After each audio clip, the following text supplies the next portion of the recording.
Hello guys, welcome to EPD education. काहीच MS SET म्हणजेच Maharashtra set या एक्झाम संदर्भात आज आपण दोन अतिशय महत्त्वाचे पॉईंट समजून घेणार आहोत. म्हणजे तुम्ही प्रामाणिकपणे अभ्यास केलेला असेल आणि तुमच्या नॉलेजनुसार तुम्ही एखाद्या प्रश्नाचं उत्तर योग्य दिले तर त्याचे मार्क तुम्हाला भेटायला हवेत. पण अशा दोन केस आहेत की त्यामध्ये तुम्हाला तुमचे मार्क भेटणार नाही. मग अशा मिस्टेक तुमच्या मार्फत होऊ नये त्या संदर्भात आज आपण इन्फॉर्मेशन पाहणार आहोत. दोन्ही पॉईंट अतिशय महत्त्वाचे आहेत. फ्रेंड, हे दोन्ही पॉईंट पाहण्यापूर्वी तुम्ही चॅनलवर फर्स्ट टाइम असाल तर नीट, सेट आणि पेट या तीनही एक्झामच्या सर्वच ऑफिशियल अपडेटसाठी या चॅनलला तुम्ही सबस्क्राईब करू शकता किंवा या चॅनलची एक टेलिग्राम चॅनल आहे, त्याची लिंक डिस्क्रिप्शन बॉक्समध्ये दिलेली आहे, त्यालाही जॉईन करू शकता. तिथेही तुम्हाला नीट, सेट आणि पेट या तीनही एक्झामबद्दल अपडेट्स कळवले जातात.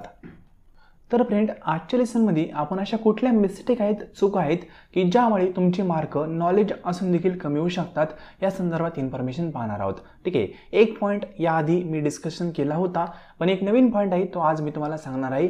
तो पॉईंट तुम्ही प्रॉपरली लक्षात ठेवायचा आहे. ठीक आहे, आणि दोन्ही पॉईंट समजून सांगण्यासाठी विद्यार्थ्यांनीच मला जे स्क्रीनशॉट शेअर केले होते ते स्क्रीनशॉट मी या ठिकाणी ॲड केलेत, जेणेकरून तुम्हाला ते पॉईंट ऑन दी स्पॉट या ठिकाणी कळतील. तर फ्रेंड, हे पहा, फॉर एक्झाम्पल हा क्वेश्चन आहे बरोबर.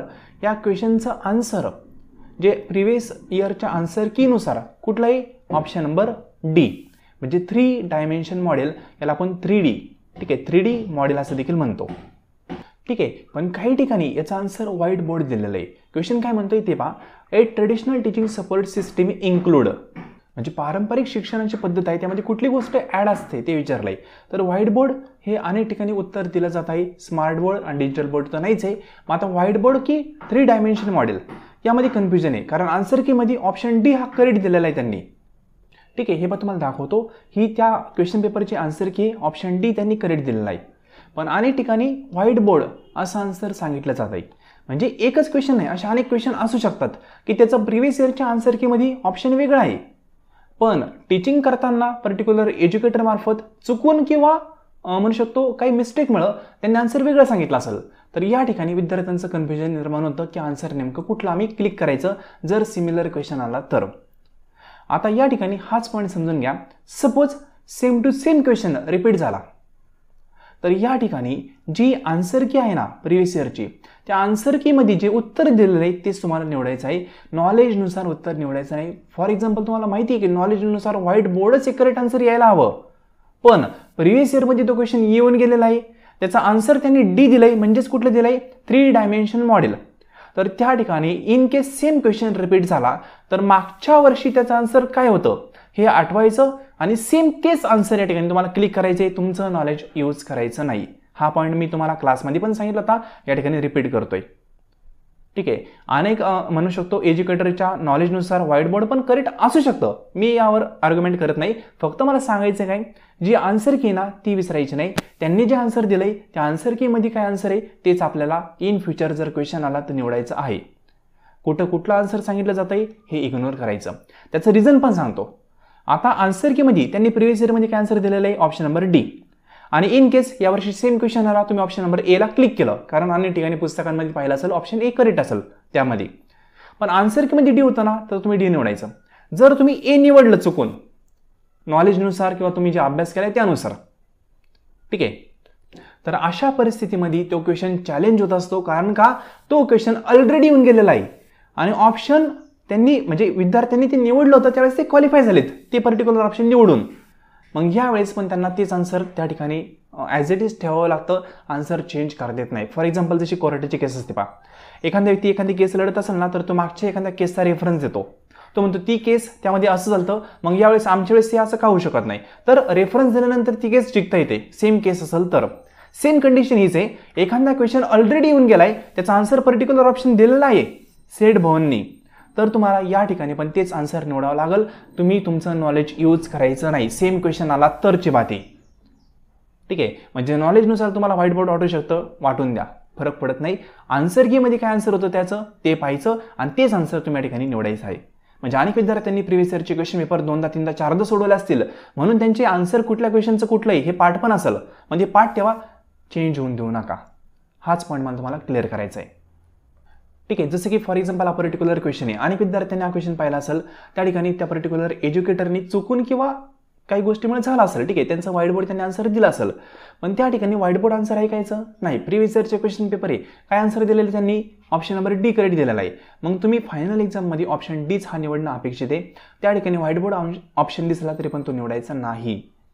रिझन तुम्हाला सांगितलंय. अशा वेळेस तो क्वेश्चन चॅलेंज होतो. म्हणजे फॉर एक्झाम्पल यावर्षी सेम क्वेश्चन रिपीट झाला, विद्यार्थ्यांनी ए हे क्लिक करून टाकलं आणि फायनल आन्सर की म्हणजे पण ए ऑप्शन त्यांनी करेक्ट दिलं, तर विद्यार्थी चॅलेंज करतील, त्यांनी डी दिलं तर त्यांनी ते काय म्हणतील, मागच्या वेळेस तुम्ही ऑप्शन डी देता, यावेळेस ऑप्शन ए देता, मग असं कसं. ठीक आहे. तर अशा परिस्थितीमध्ये तो एक क्वेश्चन बाद होऊ शकतो किंवा त्याचा ऑप्शन डी त्यांना करेक्ट द्यावा लागेल. ठीक आहे. हा पॉईंट लक्षात घ्या. तुमचं नॉलेज या ठिकाणी यूज करायचं नाही. आन्सर कीमध्ये प्रिव्हियस इयरच्या क्वेश्चन पेपरमध्ये जे आन्सर आहेत तेच तुम्हाला निवडायचं आहे. वेगवेगळ्या पॉईंटने तुम्हाला आपण मी क्लिअर करण्याचा प्रयत्न केला आहे. पॉईंट फर्स्ट आपला हा होता. सिंपल. अशा प्रकारचा फॉर एक्झाम्पल दुसरा एक क्वेश्चन होता. पहा, अनेक विद्यार्थी काय म्हणतात की वसू डिग्रीसाठी 24 वर्ष आपल्याला शिक्षण घ्यावं लागतं. म्हणजे क्वेश्चन काय होतं समजून घ्या. To receive the degree was learner was expected to learn minimum dash year in gurukul. हा देखील स्क्रीनशॉट मला XYZ विद्यार्थ्यांनी पाठवला होता, तो स्क्रीनशॉट मी ऍड केलाय. तर या ठिकाणी आन्सर की नुसार या पर्टिक्युलर क्वेश्चनचा आन्सर हे त्यांनी कुठलं दिलंय, ऑप्शन नंबर ए. आन्सर की नुसार ऑप्शन नंबर ए. पण जर तुम्ही ॲज इट इज क्वेश्चन हा तुम्ही गुगलला सर्च करा किंवा एखाद्या पुस्तकामध्ये पाहिला तर ऑप्शन नंबर तुम्हाला बी हे करेक्ट दिसू शकतो. बरोबर. रिपीट करतो, आन्सर की नुसार त्यांनी काय दिलं, ऑप्शन नंबर ए. पण गुगलवर जर तुम्ही हा क्वेश्चन सर्च केला तर तुम्हाला लक्षात येईल की ऑप्शन नंबर बी हा करेक्ट यायला हवा. पण हा क्वेश्चन कदाचित चॅलेंज झाला नसेल म्हणून आन्सर एच एक करेक्ट आहे या क्वेश्चनचं. मग असाच क्वेश्चन इन केस रिपीट झाला पुन्हा सेम टू सेम, कारण काही वेळेस क्वेश्चन सेम रिपीट पण होतात, नाही असं नाही. मग सेम जर क्वेश्चन रिपीट झाला तर ऑप्शन नंबर एच तुम्ही क्लिक करायचं. म्हणजे 12 ज्या ठिकाणी दिसेल 12 इयर हेच क्लिक करायचं, ऑप्शन चेंज करायचं नाही मनाने, अभ्यास केलेला असून देखील. मग मला सांगायचं काय, जे प्रिव्हियस इयरमध्ये क्वेश्चन येऊन गेलेले आहेत ना, त्याचं आन्सर कीमध्ये जे आन्सर आहे तेच तुम्ही इन फ्युचर पण द्या, त्यामध्ये चेंज करून आणू नका. जर तुम्ही ते आन्सर दिलं इन केस तेच करेक्ट आलं तर ठीक, पण जर त्याने आन्सर चेंज केलं तर त्या ठिकाणी तो क्वेश्चन चॅलेंज करून बाद करता येतो किंवा तुमचा आन्सर तुम्हाला करेक्ट आणता येतो. ठीक आहे. हा पॉईंट लक्षात घ्या. आता वस्तू डिग्रीबद्दल अनेकांनी 24 इयर ऐकलं असेल, पण या ठिकाणी एक ट्विस्ट त्यांनी ॲड केला, मिनिमम. ठीक आहे. मग मिनिमम 12 वर्ष असू शकतं. म्हणजे त्यांचा पॉईंट समजून घ्या. क्वेश्चन म्हणण्याचं काही तर मिनिमम इयर म्हणलंय. नॉर्मली कसं असतं, फॉर एक्झाम्पल वसूची डिग्री, ती वसू डिग्री कंप्लीट करण्यासाठी विद्यार्थ्यांनी 24 वर्ष वय होईपर्यंत ती डिग्री कंप्लीट केली पाहिजे. काय म्हणते मी, विद्यार्थ्याचं वय 24 वर्ष होईपर्यंत त्यांनी वसू डिग्री कंप्लीट केली पाहिजे, असा एसएनडी एज्युकेशन मधला स्टॅटिक पोर्शन सांगतो. बरोबर ना. त्यानंतर रुद्र डिग्री, ती रुद्र डिग्री वय विद्यार्थ्याचं 36 वर्ष होईपर्यंत त्यांनी ती डिग्री कंप्लीट केली पाहिजे. आणि पुढची जी डिग्री आदित्य डिग्री, ती विद्यार्थ्याचं वय 48 होईपर्यंत त्यांनी कंप्लीट केली पाहिजे. असा एजचा क्रायटेरिया आहे. पण क्वेश्चन काय म्हणतो ते पहा. To receive degree was learner was expected to learn minimum dash in year gurukul. म्हणजेच काय, गुरुकुलमध्ये त्या विद्यार्थ्यांनी किती वर्ष शिकलं पाहिजे हे विचारलंय, ना की त्याचं वय किती पाहिजे. हे वयाचा क्रायटेरिया आहे. 24 वर्षापर्यंत वय होईपर्यंत त्यांनी वसू डिग्री केली पाहिजे असा क्रायटेरिया आहे. रुद्र डिग्री कंप्लीट करण्यासाठी 36 वयपर्यंतच त्यांनी डिग्री कंप्लीट केली पाहिजे. आणि आदित्य डिग्री जी मोस्ट हायेस्ट डिग्री म्हणतो आपण, तर ती डिग्री कंप्लीट करण्यासाठी 48 वयाच्या आत विद्यार्थ्यांनी ती डिग्री कंप्लीट केली पाहिजे असा क्रायटेरिया आहे. पण क्वेश्चन पेपरमध्ये काय म्हणलंय, त्यांनी मिनिमम किती वर्ष गुरुकुलमध्ये तो राहिला पाहिजे. तर वसू डिग्री कंप्लीट करण्यासाठी तो 12 वर्ष गुरुकुलमध्ये राहिला तरी पण ती डिग्री कंप्लीट होऊ शकते, असं पण काही ठिकाणी रेफरन्स पाहायला भेटतो. मग आता हे खरं खोटे सोडून द्या, हे मला तुम्हाला सांगायचं नाही. मला इतकंच सांगायचं आहे की सेम जर क्वेश्चन आला तर आन्सर की म्हणजे त्यांनी ऑप्शन ए हे दिलेलं आहे. मग तुम्ही जर आता बी निवडलं इन केस पुढच्या काही दिवसांमध्ये जे एक्झाम होईल त्यामध्ये, तर त्या ठिकाणी तो क्वेश्चन चॅलेंज होऊन ऑप्शन बीला ते कॅन्सल करतील, ऑप्शन एस त्यांना करेक्ट द्यावं लागेल किंवा क्वेश्चन बाद करावं लागेल. सिंपल. म्हणून मला एकच पॉईंट सांगायचं आहे, जे दिलंय ना तेच आन्सर निवडा प्रिव्हियस इयरच्या क्वेश्चन पेपरनुसार. तसाच जर क्वेश्चन रिपीट झाला तर ते आन्सर चेंज करू नका, मार्क कमी होऊ शकतात. सिंपल. त्यांनी कुठला अँगल पकडला, कसं पकडलं ते माहित नाही, पण जे आहे ना त्या प्रिव्हियस इयरच्या आन्सर कीनुसार आन्सर द्या. जसं की एक्झाम्पल सांगितलं, कोर्टाची केस असते, मागचा रेफरन्स देतात, त्याच्या बेसवर केस जिंकतात, सेम कंडिशन हीच आहे. ठीक आहे. थोडंसं आपण लॉजिक लावलं तर असं पण होऊ शकतं की 11 वर्षापर्यंत, 6 वर्षापर्यंत, 8 वर्षापर्यंत गुरुकुलमध्ये ॲडमिट केलं जातं विद्यार्थ्याला.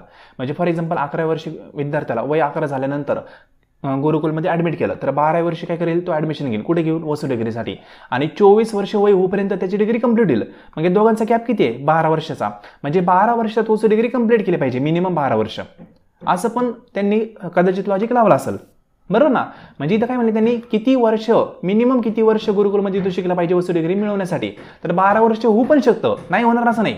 कारण ॲडमिशन कधी होतं? 11व्या वर्षी. फॉर एक्झाम्पल 12 वर्षी तो वसू डिग्रीला ॲडमिट करतो, ठीक आहे. म्हणजे गुरुकुलमध्ये 11 वर्षी तो 12 वर्षी तो ॲडमिशन घेतो आणि 24 वय होईपर्यंत त्याला डिग्री कंप्लीट करावी लागते. म्हणजे त्या ठिकाणी विचारात घेतलं तर 12 वर्षात वसू डिग्री होत असेल. असं पण काही त्यांनी रेफरन्स लावला असेल, त्यानुसार त्या सर दिला असेल. कसं आहे ते आपल्याला माहित नाही, पण सांगायचं काय, जे दिलंय ना तेच रिपीट करा, चेंज होऊन देऊ नका. आपलं नॉलेज यूज करू नका, मार्क कमी होऊ शकतात. ठीक आहे. आय होप फर्स्ट पॉईंट आहे तो तुम्हाला प्रॉपर वेनी कळाला असेल. हेच म्हणजे फर्स्ट पॉईंट तुम्हाला हा सांगायचा होता की प्रिव्हियस इयरच्या आन्सर कीमध्ये जे आन्सर दिलेलं आहे पर्टिक्युलर क्वेश्चनचं तेच तुम्ही निवडायचं आहे. जर क्वेश्चन रिपीट झाला तर आन्सर चेंज होऊन द्यायचं नाही. ठीक आहे. मी जर एखादा क्वेश्चन तुम्हाला प्रिव्हियस इयरचा आन्सर चुकून वेगळं सांगितलं असेल तर ते पण इग्नोर करा. आन्सर कीमध्ये जे सांगितले ना तेच तुम्ही निवडायचं आहे. नॉलेज वाढलं तर कन्फ्युजन वाढतं, कन्फ्युजन वाढलं तर आन्सर चुकू शकतात. सिंपल. म्हणजे ज्यांनी पण शिकवलं किंवा जे पण शिकवतात त्यांचं नॉलेज कदाचित एक्स्ट्रा असतं, त्यामुळे त्यांना कन्फ्युजन होऊ शकतं.